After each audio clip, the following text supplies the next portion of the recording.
My name is Mary Wamuyu. I work with Trocaire Sudan. I am the program manager and we partner with Development and Peace, who is a member of Canadian Food Grains Bank. So since the war broke up in April 23rd, 2023, we've seen the humanitarian situation worsening, and one of the biggest impact has been the displacement. A lot of people have been forced to leave their homes now, and we recently saw the number rising to around 12 million, and part of that we have 8.8 million that are internally displaced. In our areas of operations, we've seen an increase in IDPs for up to 1 million people. And previously, this is an area, a zone, that is South Kordofan, that was known to be insecure. But with the current fighting, it is one of the safe havens in Sudan. And so more and more people are coming in. Because the war is still continuing, we are expecting to still see more people coming in. And the impact has been huge in food security when you look at the food security situation. These are people who have heavily relied on their own production for food, and now they have additional people that they need to feed. So when you look at the food insecurity situation, there are quite a number of reasons that we are in this. There are a lot of factors that are contributing to the food insecurity. One is the rain. Like in 2023, we experienced a drought in the region, and this is a community that heavily relies on their own production to meet their basic needs and also for economic empowerment. The other thing is that in 2023, there was a locust infestation in the region, which destroyed a huge percentage of the sorghum, and we ended up getting less than 50% of what the region usually gets as harvest. Now, you can imagine that is a food that was meant to feed the community, and now we have an additional 1 million people to feed.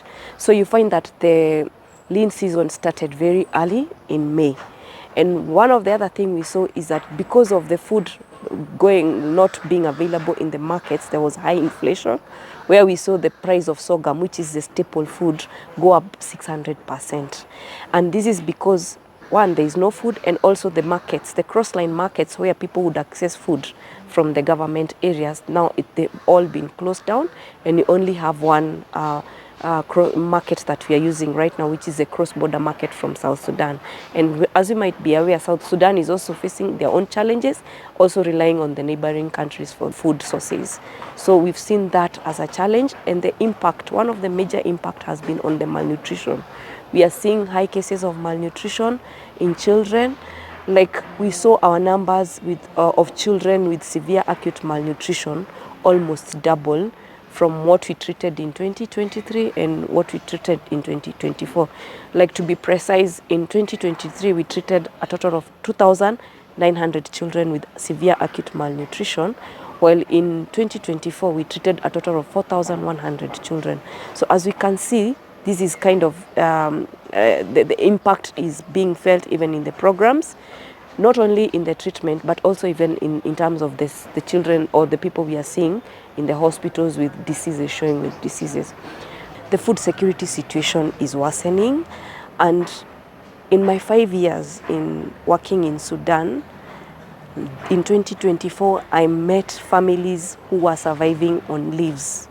Like, they are plucking leaves from trees, and they would tell you for a month they've not had any other meal. Maybe just to also show the impact of our program, in our recent program with the Canadian Food Grain Bank that is supporting the management of acute malnutrition, we've really achieved very good results. Yeah, like we've seen a cure rate of 97%, a defaulter rate of less than 1%. That is unimaginable. Most cases, these programs like these are never prioritized, but the fact that we're able to see a defaulter rate of less than 1%, it means that we are able to really address the need of the community, and this program is, the communities are seeing the value of it. They can't afford to miss to bring their children to the program.